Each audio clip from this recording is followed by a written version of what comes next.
và số phây bằng con ọc ní thay đích cho mà lên phun công nát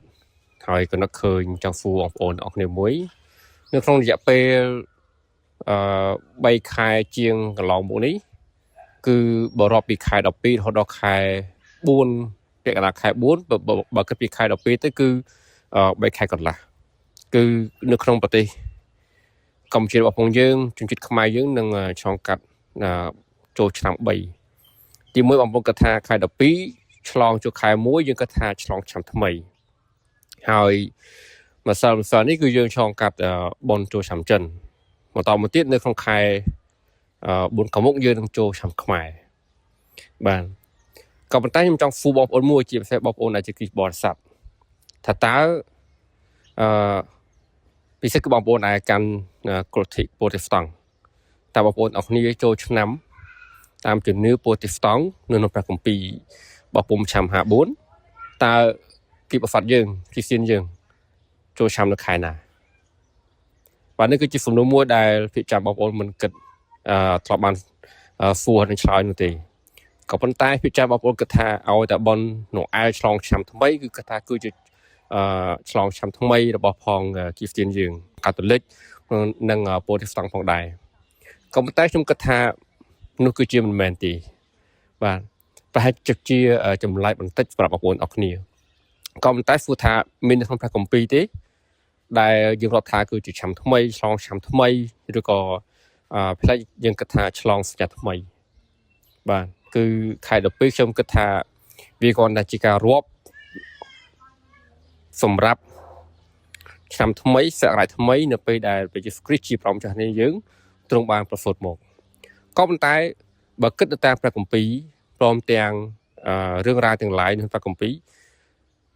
នៅក្នុងព្រះជន្មព្រះអង្គចាស់យេស៊ូវគ្រីស្ទចាប់តាំងពីព្រះអង្គប្រសូតរហូតដល់ព្រះអង្គសុគតនោះគឺ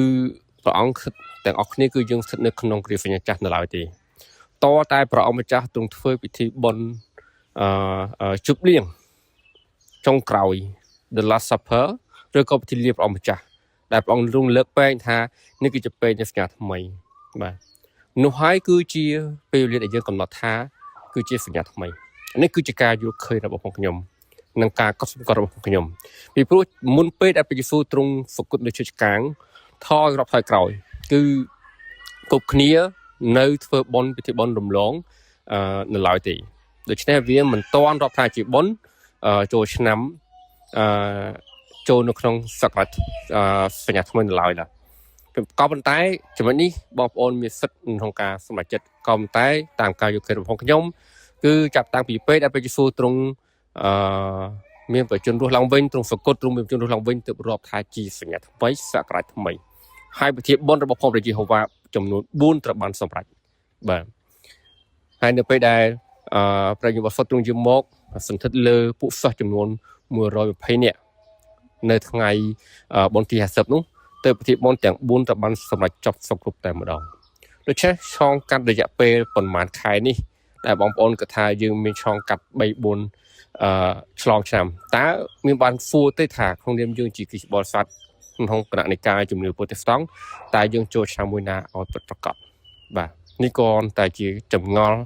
ហើយចម្ងល់របស់ខ្ញុំមានរបស់ខ្ញុំហើយក៏ប៉ុន្តែការឆ្លើយសម្រាប់ផ្ទាល់ខ្លួនរបស់បងប្អូនអរគ្នាគឺជាសិទ្ធិរបស់បងប្អូនហើយខ្ញុំក៏មិនមែន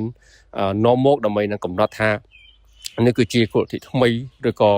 អ្វីមួយនៅឡើយក៏ប៉ុន្តែគាត់ជាការចាស់ចាយជាការរំលឹកឡើងនូវសំណួរមួយដែលគួរពិចារណាតែប៉ុណ្ណោះខ្ញុំមានតែប៉ុណ្្នេះឯងសូមព្រះប្រទានពរ